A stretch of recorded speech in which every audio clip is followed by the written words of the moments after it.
Big pass Tamil season 9 டே 92ல பார்த்தீங்க அப்படின்னா, அதாவது இன்னும் 2 வாரமே வந்து டைட்டில் வின்னர் யாருன்னு தெரிஞ்சுக்கிறதுக்கு மிச்சம் இருக்கிறதுல இன்னைக்கு ப்ரோமோவில் பார்த்தீங்கன்னா என்ன நடந்திருக்கு தெரிஞ்சுக்கணும்னா நம்ம சேனலை சப்ஸ்கிரைப் பண்ணி இந்த வீடியோக்கு லைக் பண்ணுங்க. ஏன்னா இன்னும் 10 நாள் தான் நம்ம வீடியோ கொடுக்க முடியும்.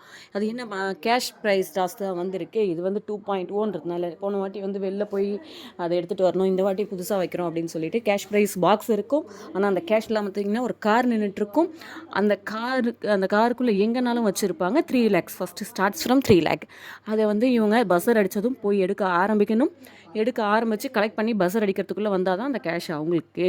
அதே போல் நீங்கள் ஆட்டத்தில் எப்போ நீங்கள் வெளியேறணும்னு நினச்சாலும் பெட்டி மேலே கை வச்சால் மட்டும் போதும், பெட்டி எடுத்துகிட்டு அவங்களுடைய இந்த வீட்டில் அவங்களுடைய பயணம் வந்து முடியும் அப்படின்னு சொல்கிறாங்க. பஸ்ஸர் அடித்ததுமே அரோரா அண்ட் சபரி தான் சர்ப்ரைசிங்லி வராங்க. அரோரா வருவாங்கன்னு தெரியும், எல்லாத்துலேயும் ட்ரை பண்ணுவாங்க. சபரி வர்றது வந்து நமக்கு வந்து சர்ப்ரைசிங்காக தான் இருந்தது. 2 பேரும் வராங்க, எடுக்கிறாங்க. ஆனால் பஸ்ஸர் எடுக்கிறதுக்குள்ளே அதை எடுத்துடுறாங்களா என்ன அப்படின்றத நம்ம வந்து எபிசோடு பார்க்கும்போது தான் வந்து தெரியும், இல்லை லைவில் வந்து போடும்போது நமக்கு தெரியும். ஸோ இந்த டாஸ்க்காவது இன்ட்ரெஸ்டிங்காக பண்ணுவாங்களா அப்படின்றத நம்ம வெயிட் பண்ணி பார்ப்போம். அடுத்த வீடியோவோட வரோம்.